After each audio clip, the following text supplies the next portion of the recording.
एक शिकारी जो मौत के मुंह से वापस लौटा और अपने बेटे का बदला लेने और जिंदा रहने की आखिरी लड़ाई लड़ने। ये है द रेवेनेंट की सच्ची और दिल दहला देने वाली कहानी। तो चलिए अब रहस्य से पर्दा उठाने का वक्त आ गया है।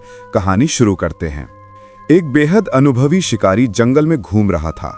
आसपास का माहौल इतना शांत था कि उसे सिर्फ अपनी सांसें ही सुनाई दे रही थीं। एक हल्की सी हलचल ने शिकारी का ध्यान खींचा। उसने अपनी राइफल उठाई और सावधानी से अपने आसपास का जायजा लिया। कुछ भूरे भालू के बच्चे थे, लेकिन इससे पहले कि वो अपनी राइफल नीचे कर पाता, उसके पीछे खड़े वयस्क भूरे भालू की धीमी गुर्राहट ने उसे लड़खड़ा दिया। उस विशालकाय वयस्क भालू के सामने शिकारी खुद को एक खिलौने जैसा महसूस कर रहा था, जिसे सताया जा रहा था। वो जमीन पर निश्चल पड़ा, अपने मौके का इंतजार कर रहा था। शिकारी को हिलते डुलते रुकता देख विशाल भूरा भालू पास में मौजूद शावकों की ओर दौड़ा, लेकिन शावक ज्यादा दूर नहीं गए। ये जानते हुए कि वो यूं ही बैठकर मौत का इंतजार नहीं कर सकता, उसने दांत पीसकर अपनी राइफल उठाई और वापस लौटते भूरे भालू पर निशाना साध दिया। गोली लगने से घायल भालू पहले से ही कांप रहा था और गंभीर रूप से घायल लग रहा था। शिकारी ने मौके का फायदा उठाकर अपना खंजर निकाल लिया। शिकारी को अभी भी हिलता डुलता देख भूरा भालू फिर से दहाड़ा और चिल्लाया, जंगजू। ग्लास, जो एक पेशेवर शिकार गाइड था, अपने बेटे हॉक के साथ जंगल में खोजबीन कर रहा था।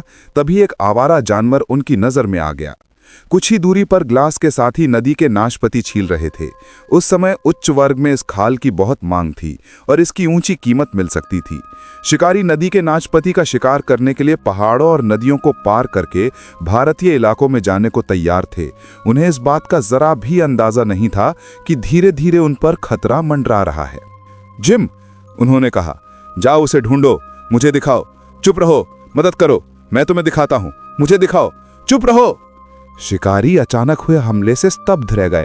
तभी एक और तीर लगा। एक शिकारी चौंक गया और गलती से गोली चल गई, जो उसके ही साथी को लग गई। गोलियों की आवाज सुनकर ग्लास को खतरे का आभास हुआ। उसने गोली चलानी बंद कर दी और जल्दी से अपनी राइफल में बारूद भर लिया। फिर गोलियां भरते हुए वो और उसका बेटा दौड़कर वहां पहुंचे।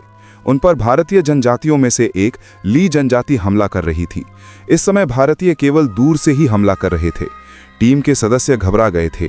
जैसे ही कई रॉकेट आसमान में तेजी से गुजरे, भारतीयों ने अपने हमले के सींग फूंके। उनके चारों ओर और ज्यादा तीर बरसने लगे।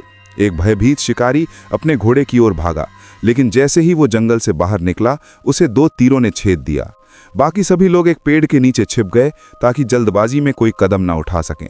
कप्तान जानता था कि भारतीय उनके खाल के पीछे हैं, इसलिए उन्हें सामान जल्द से जल्द जहाज पर पहुंचाना था। जैसे ही ग्लास और उसका बेटा दौड़े, भारतीयों ने हमला कर दिया। मैं भूल गया था।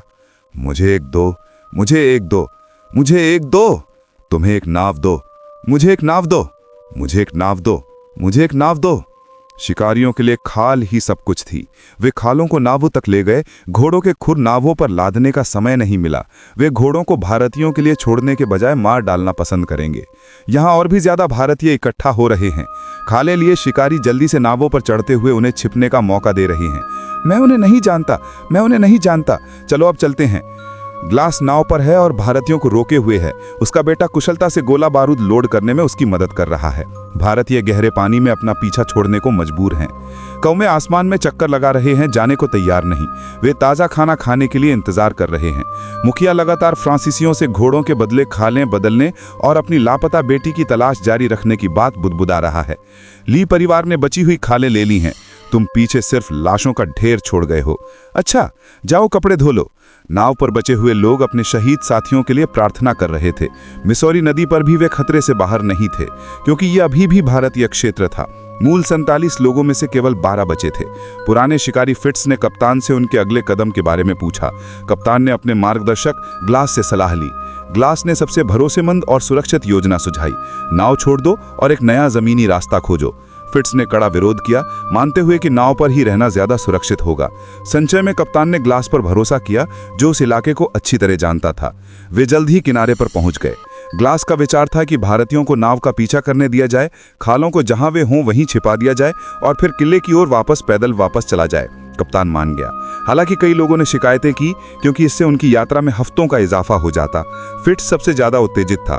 ग्लास ने अपनी जान बचाने के लिए एक दूसरी जनजाति पावनी में शादी कर ली थी और अपने ही अमेरिकन संवतन को गोली भी मार दी थी। इसलिए फिट्स के मन में ग्लास के प्रति गहरा पूर्वाग्रह था। इस नन्हे को बचाने के लिए अपने ही किसी को गोली मार दो। यहाँ कुत्ता बेटे लड़ाई में हो वो नहीं करता जो वो करना चाहता था। क्या वो इस छोटे बच्चे की माँ के साथ खेल रहा था? अरे जब मैं तुमसे बात कर रहा हूं तब इस राइफल को चमकाना बंद कर सकते हो। जब मैं तुमसे बात कर लूं तब तुम इस पर बाद में काम कर सकते हो। भाड़ में जाओ कमीनो, तुम अपनी जगह भूल रहे हो लड़के। जहां तक मैं समझ सकता हूं मेरी जगह यहीं इस जीवन के सबसे अच्छे अंत में है। यद्यपि पावनी और ली जो उनका पीछा कर रहे थे वे कट्टर दुश्मन थे, लेकिन फिट्स की नजर में वे सभी भारतीय असभ्य और अमेरिकी थे।